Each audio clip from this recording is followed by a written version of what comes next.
नमस्ते।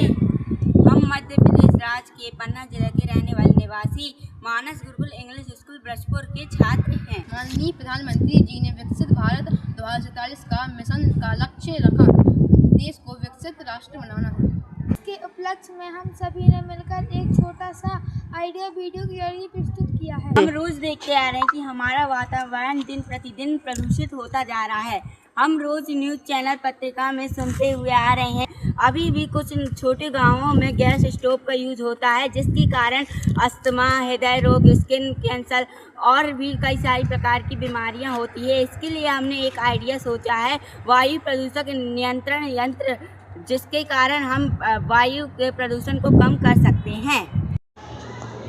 वायु प्रदूषण के कारण है जैसे फैक्ट्रियों से निकलने वाला धुआं, वाहनों से निकलने वाला धुआं, घरों से निकलने वाला धुआं, जिसके कारण से ओजोन लेयर में छेद होता जा रहा है, जिसके कारण सूर्य की डायरेक्ट किरणें हमारी स्किन में पड़ती है, जिसके कारण त्वचा संबंधी रोग होते हैं, हृदय संबंधी रोग होते हैं, अस्थमा जैसी बीमारियां होती है, कुछ प्राकृतिक आपदाएं भी आ रही, जिसके कारण से वायुमंडल प्रदूषित हो रहा है।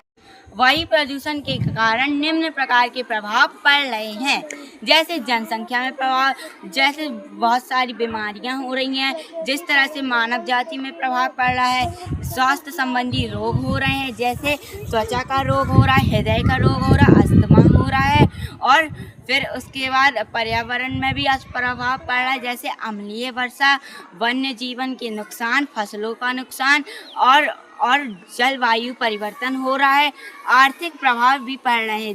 हमने 2 फैन लगाए हैं जिनका कार्य है कि अशुद्ध वायु धुएं को अवशोषित करना, और इनमें 2 एनोड और कैथोड क्षण हैं जो धुएं को अवशोषित करती हैं और कार्बन के रूप में परिवर्तन कर देती हैं। और फिर एनोड और कैथोड क्षण कार्बन को प्यूरिफाई वायु के जरिए पाइपलाइन के जरिए शुद्ध वायु परिवर्तन करती हैं। इसमें एक वाटर प्यूरिफायर हीटर लगा है, जो कार्बन को वाष्प के रूप में परिवर्तित करता है और वाष्प को पानी के रूप में परिवर्तित करके वाटर प्यूरिफायर के जरिए, इस पाइपलाइन के जरिए हम इस पानी को इकट्ठा करके रख सकते हैं। बचे हुए कार्बन का उपयोग इंक, पेंसिल, प्लास्टिक के रूप में कर सकते हैं। हमने जो टंकी में पानी इकट्ठा किया है, उसका उपयोग हम खेती बाड़ी में कर सकते हैं और पीने के लिए कर सकते हैं और पाइपलाइन के जरिए घरों तक पहुंचा सकते हैं। हमारे चारों तरफ जो पानी की कमी हो रही है, उसकी पूर्ति हम कर सकते हैं।